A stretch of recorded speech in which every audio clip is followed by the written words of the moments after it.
자, 오늘 밤부터 기적에 관한 말씀, 또 히스기야, 우리는 그전에는 이제 나아만 장군에 대한 기적에 관한 말씀을 살폈는데, 오늘은 히스기야 왕에 대한 기적의 말씀입니다. 자, 기적의 손입니다. 부제는 기적의 손입니다. 우리가 세상을 살아가다 보면 참 복되고 축복된 손이 많이 있어요. 그 아이를 잘 보살피는 부모의 손은 사랑의 손입니다. 참 귀한 손입니다. 또 직장에서 성실하게 열심히 일하는 그 손은 하나님은 때가 되면 뿌린 대로 거두게 하는 열매의 손이 되게 하실 거예요. 학생들은 책상에서 열심히 공부하는 그 손은 나중에는 희망의 손이 되게 하시고 미래의 손이 되게 하실 겁니다. 또 그런가 하면 또 운동선수들은 또 열심히 노력해서 나중에 트로피를 높이던 손은 그 손은 또 영광의 손이기도 하죠. 그런가 하면 주의 이름으로 엄밀하게 오른손이 하는 일을 왼손이 모르게 섬기고 봉사하고 또 남을 도와주는 것은 그것은 하나님이 기뻐하시는 상급의 손이 될 거예요. 지난주에 말씀 여러분 기억하는 말씀 계십니까? 잠언 19장 17절에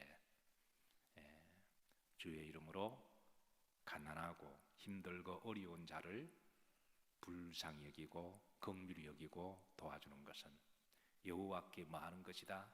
구워드리는 것이다. 구워드리는 것이니 여호와께서 그의 선행을 갚아주시리로다. 아멘. 그의 선행을 하늘에서도 하나님이 이렇게 예배하시고 또 땅에서도 하나님이 예배하시는 하나님이세요. 자, 이런 모든 손들은 다 아름다운 손이에요. 자, 자랑스럽고 수고한 손들입니다.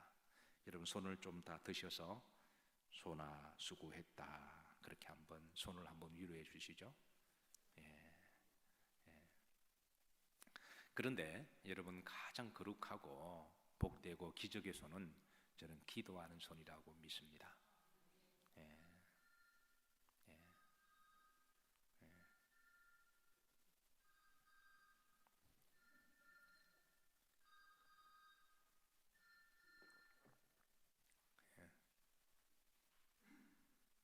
가끔 예배 시간에 하나님이 전화하기도 하세요. 예배 시간에 전화 온다, 하나님이 전화하신다. 저는 여러분들의 손이 우리가 보람되고 가치 있는 그런 선행도 많이 하시겠지만 하나님이 기뻐하시는 기도의 손이 되시고 기도하는 손은 거룩한 손이고 또 하나님이 때가 되면 기적을 몰고 오는 손이 되게 하실 거예요. 자, 히스기야 왕의 기도하는 손은 결국은 기도하는 손입니다. 오늘 1절 말씀 보시겠습니다. 1절 열왕기하 20장 1절. 자, 그때에 히스기야가 병들어 죽게 되매 그랬습니다. 그때에 히스기야 왕이 병들어 죽게 되었습니다. 사람마다 다 때가 있어요. 영원히 살지 못합니다. 왕이라고 또 오래 사는 것도 아니고 왕도 때가 되면 가야 되고 또 공부를 아무리 많이 해도 때가 되면 가야 되고 우리가 건강관리를 아무리 잘해도 때가 되면 가야 됩니다. 그 때를 막을 사람이 없어요. 누구나 다 그 때가 옵니다. 여러분 늘 그 때를 준비하고 살아가시길 바랍니다. 그 때가 갑자기 오더라도 너무 놀라지 마시고 너무 당황하지 마시고 이때를 위함이 아니냐.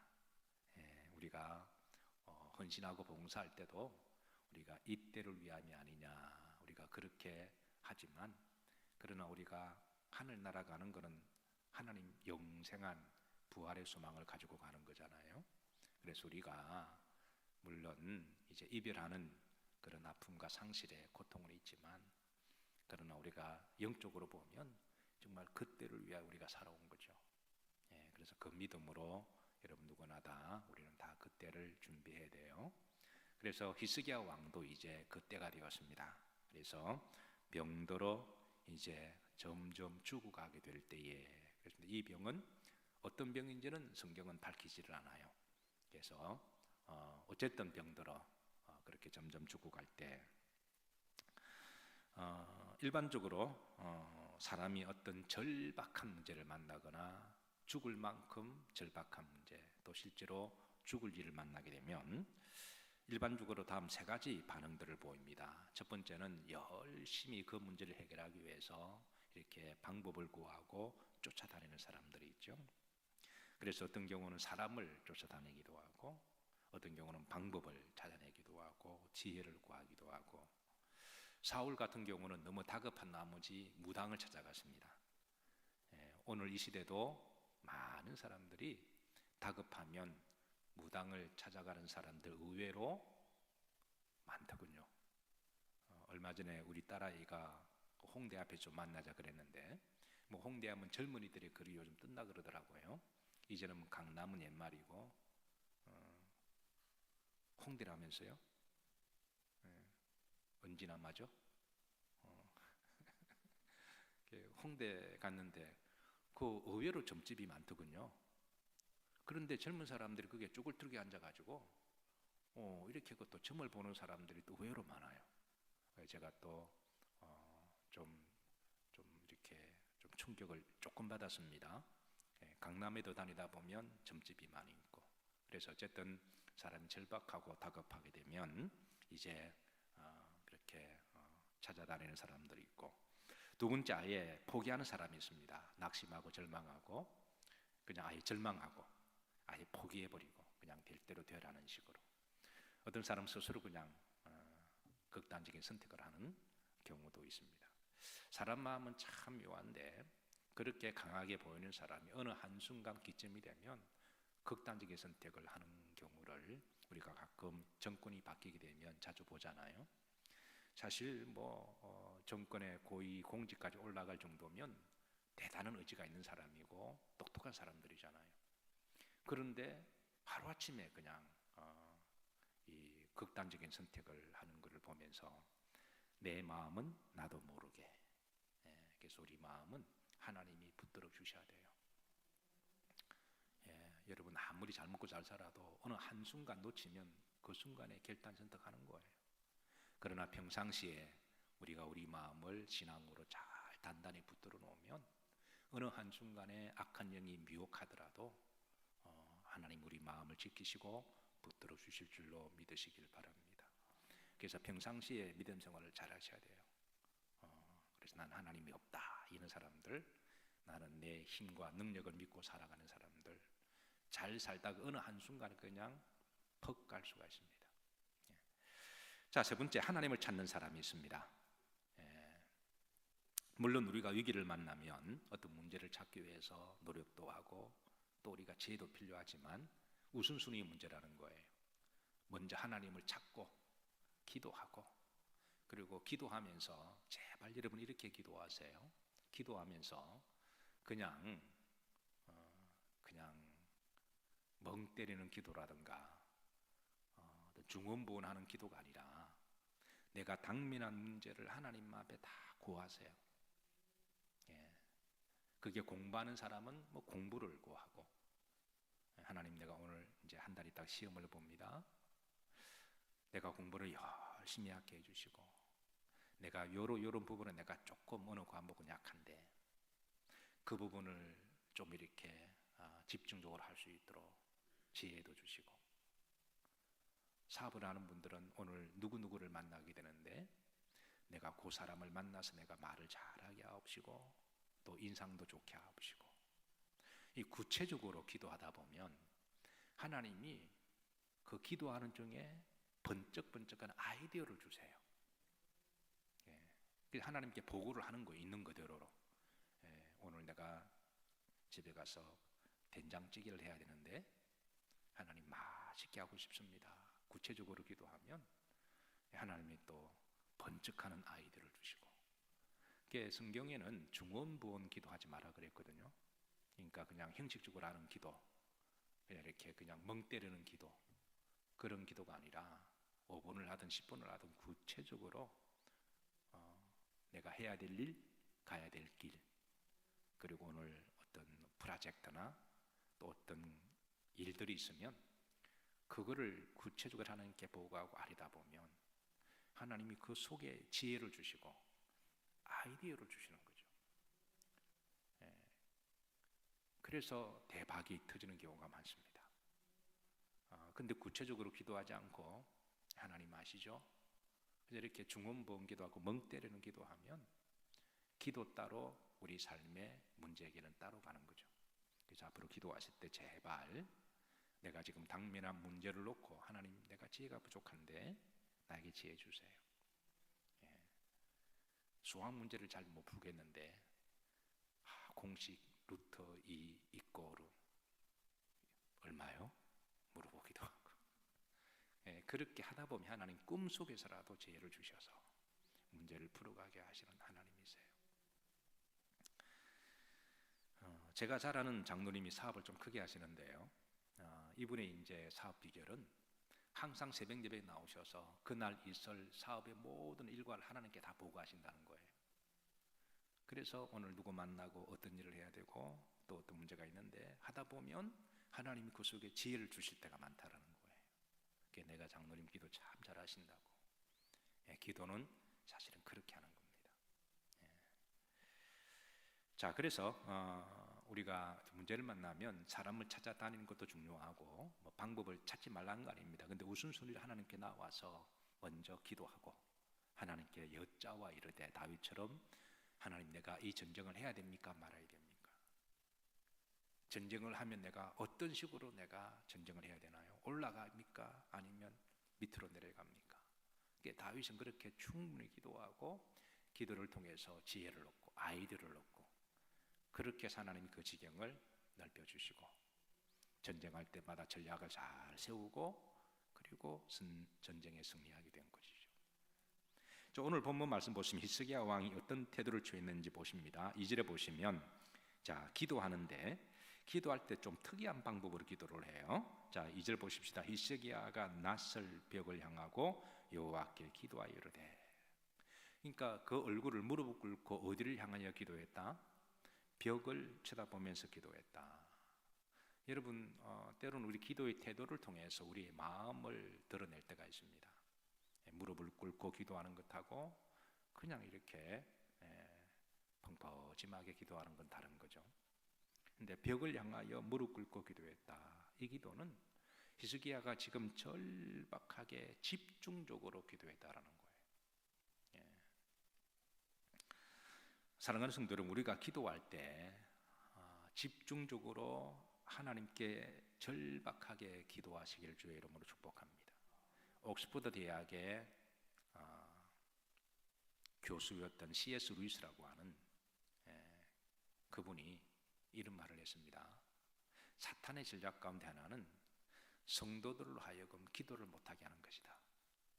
그런데 기도를 못하게 해도 어떤 성도는 기도한다는 거죠. 두 번째 전략은 뭘까요? 기도하는데 집중하지 못하도록 방해하는 것이다. 기도할 때 딴 생각하게 만들고 기도할 때 잠오게 하거나 기도할 때 중원부원 기도하거나. 그래서 기도는 하나님이 들으시고 역사하는 힘이 크니까 기도를 못하게 하거나 바쁘고 무슨 핑계대고 피곤하고 기도의 자리까지 오면 이제 집중적으로 하지 못하도록 하는 게 사탄의 전략이다. 사랑하는 성도 여러분, 오늘 이 밤에 아니 앞으로 기도하실 때에 그게 5분 하든 10분 하든 간에 어쨌든 집중하셔서 기도하시기를 주의 이름으로 축복합니다. 두 번째 기도의 내용인데요. 3절을 보면 자 여호와여 구하오니 내가 진실과 전심으로 조합 행하며 주께서 보시기에 뭐하게 행한 것을 선하게 행한 것을 뭐하옵소서 기억하옵소서. 참 히스기야 왕의 기도는 그 내용이 대단합니다. 하나님 앞에 당당하게 하나님 내가 그동안 살아왔던 것 아시잖아요. 내가 그동안 어떻게 주님 앞에 선하게 행했던 것을 아시잖아요. 그거를 기억해 주시고 나를 긍휼히 여겨달라는 기도입니다. 이거는 교만이 아닙니다. 교만이 아니라 하나님 앞에 지금 간구하는 거예요. 열왕기하 18장에 보면 이 그동안 히스기야 왕이 어떻게 믿음 생활을 해왔는지 한평생 어떻게 살아왔는지 쭉 이렇게 축약해서 말씀해 주고 계세요. 간단하게 말씀드리면 그는 왕이 되고 왕의 영광, 왕의 권세 이거를 누리는 게 아니라 하나님이 나를 유다의 왕으로 세우신 것은 하나님이 주신 소명이다.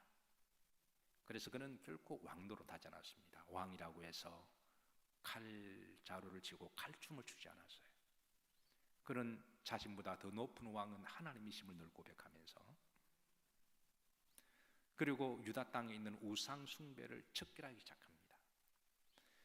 사실 우상 숭배를 척결할 때 우상 숭배자들이 얼마나 저항을 했고 목숨을 걸고 저항을 했거든요. 그래서 히스기야 왕이 우상 숭배를 척결하다가 잘못하면 자기가 죽을 수가 있음에도 불구하고 자기 왕의 직을 내려놓고 우상 숭배자들을 척결합니다. 목숨을 걸고 이 일에 전념을 하고요. 두 번째, 여호와의 말씀을 절거하고 지키려고 무던히 애를 썼습니다. 그래서 유다 왕국에 있어서 가장 하나님 기뻐하는 왕이 다윗이라면 두 번째가 히스기야 왕이라고 말할 수 있을 정도로 그렇게 하나님의 말씀을 사모하고 순종하려고 애를 쓴 왕입니다. 세 번째, 유다 백성들에게 영적인 개혁을 시도하고 하나님께 돌아오도록, 그리고 예배와 그리고 하나님의 전을 세우고, 그리고 이 일을 했고, 네 번째는 선하게 섬기는 정치를 했어요. 유다 백성들에게 정말 선하게 섬기는 어떤 왕의 개인적인 사심이나 욕심 없이 정말 백성을 잘 섬기는 마음으로 그렇게 정치를 해서, 그래서 백성들이 히스기야 왕을 다 존경하고 사랑했어요. 정말 지도자가 하나님을 두려워하고 백성을 잘 섬기면 백성들에게 존경을 받습니다. 그래서 히스기야 왕은 한평생 그렇게 왔으니 3절에 보면 하나님 앞에 겸손하면서도 당당하게 기도하는 거예요. 하나님, 내가 진실과 전심으로, 따라서 하십시다. 진실과 전심으로 주 앞에 행하며 주께 보시기에 뭐하게? 선하게 행한 것을 보시옵소서. 야, 여러분, 우리도 살아가다 보면 어려움을 당하기도 해요. 우리도 반드시 살다 보면 어려움 당합니다. 여기 병 안 걸릴 사람 한 명도 없어요. 가다가 불에 들어가기도 하고 물에 들어가기도 합니다. 눈에 피눈물 날 때도 있습니다. 지금 없다고요? 여러분 너무 걱정하지 마세요. 앞으로 곧 옵니다. 과거에 있은 분도 계시고, 그러나 우리가 인생 사는 게 다 비슷해서 그런 일을 만났을 때에 여러분 이렇게 기도할 수 있으면 얼마나 좋을까요? 하나님, 나를 긍휼히 여겨주셔서 제가 그동안 걸어온 길 아시잖아요. 내가 주의 이름으로 믿음으로 살았고 내가 신실하게 헌신하며 섬김으로 살았습니다. 내가 그렇게 살았으니 나에게 덤의 생명을 주시면 앞으로도 그렇게 살 것입니다. 이렇게 당당하게 들을 수 있는 여러분 기도를 할 수 있기를 주의 이름으로 기도하고 축복합니다. 아니면 어떤 경우는 양심이 있어서 나는 얻어 터져도 싸, 나는 하나님 앞에 부끄러워서 더 이상 나는 기도를 못하겠어, 무슨 낯짝으로 기도해. 그게 참 얼마나 마음이 아파요. 그러나 오늘 히스기야처럼 하나님 앞에 겸손하면서 당당하게, 하나님, 제가 걸어온 길 아시잖아요. 제가 그동안 개인의 사심을 위해서 내 영광을 위해 살지 아니하고 하나님 주신 소명을 위하여 콜링을 따라 살았으니 나를 긍휼히 여겨주시고 덤의 복을 주옵소서. 그런데 이런 이 기도가요, 우리가 나중에 하나님 백보자 앞에 그렇다고 우리 영원히 살 수는 없잖아요. 그래서 하나님께 덤의 복을 마음껏 누리시다가 때가 되면 또 가야 되잖아요. 그런데 백보자 앞에 심판했을 때 하나님 앞에, 하나님, 내가 그동안 믿음으로 살았습니다, 나를 긍휼히 여겨주세요. 그랬을 때 착하고 충성된 종아, 너가 작은 일에 충성하였으니 나와 이제 더불어 영원한 상급을 누릴 것이다. 그게 주님이 하신 말씀이거든요. 예. 그래서 5달란트, 2달란트, 1달란트 받은 이에게 하나님이 결산하실 때 그때 착하고 충성된 종아, 그렇게 우리가 하나님 앞에 주님 내가 믿음으로 열심히 살았습니다. 사명 따라 살았습니다. 하나님도 아시고 저도 아니까 하나님 나를 긍휼히 여겨주세요. 이렇게 말할 수 있는 여러분과 저가 되기를 기도하고 축복합니다. 자, 세 번째 3절에 보면 후렴절입니다. 히스기야가 심히 뭐하였더라? 통곡하였더라 그랬습니다. 이 통곡은 눈물을 흘리면서 하는 기도죠. 그래서 하나님이 나중에 응답을 하시는데요, 5절에 보시면 이제 하나님이 중반절에 내가 내 기도를 들었고 내 눈물을 뭐했다? 보았다라고 하나님이 직접 말씀하세요. 내가 내 기도를 들었고 내 눈물을 보았다. 사랑하는 성도 여러분, 하나님은 특별히 눈물이 약하십니다. 하나님은 특별히 눈물이 약해서 따라서 하십니다. 하나님은 눈물에 약하시다. 여자의 무기는 뭔가요? 하다가 안 되면 울죠. 이상해. 말 안 되면 울고, 뭐 어거지 하다가 안 되면 울고, 또 울면 돼요. 또 남편들이 울면 내가 미안하다 그러고.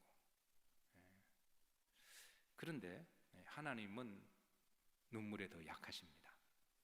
그것도 말도 안 되는데 울면 하나님이 저게 또 운다 또 그래. 근데 하나님은 남자의 눈물에 더 약하세요. 남자들은 아무 때나 잘 안 울거든요. 남자들이 딱 울 때가 3번 있습니다. 떡볶이 먹고 매울 때,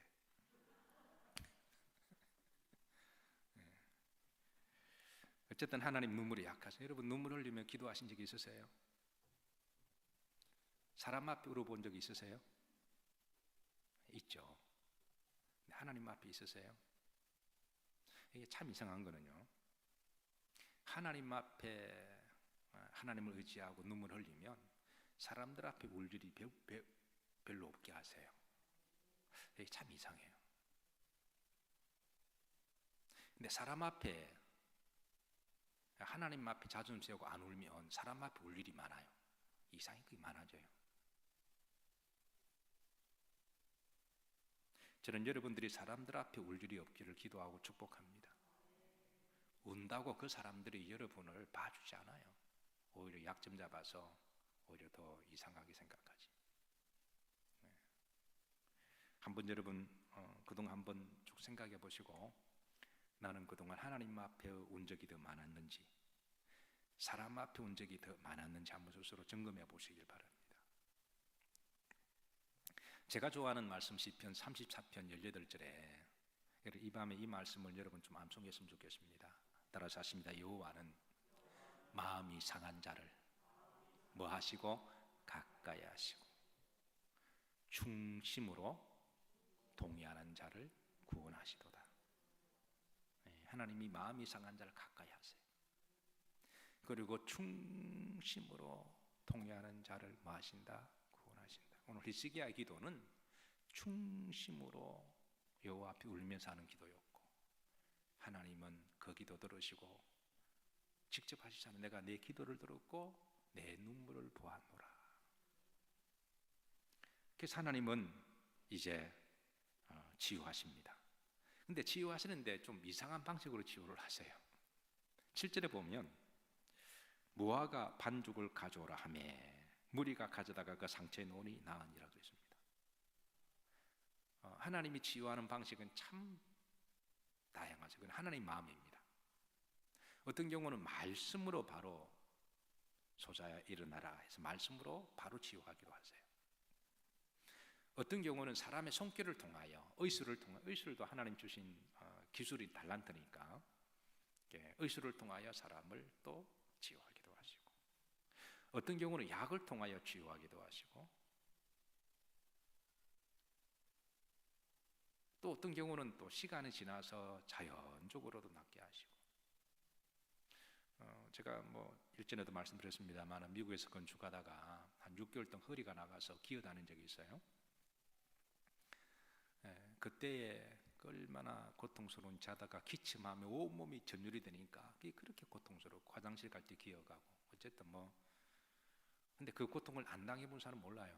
근데 얼마 전에 우리 교회 이제 믿음 좋은 한 군사님이 허리가 아파서 그래서 며칠 동안 그렇게 땀을 삘삘 나도록 너무 아팠다고 그래요. 그래서 저보고 하시는 말씀, 목사님이 전에 말씀할 때가 몰랐는데 내가 허리 아파 보니까 그때 목사님이 생각나서 위로가 된다고 이야기하시더군요.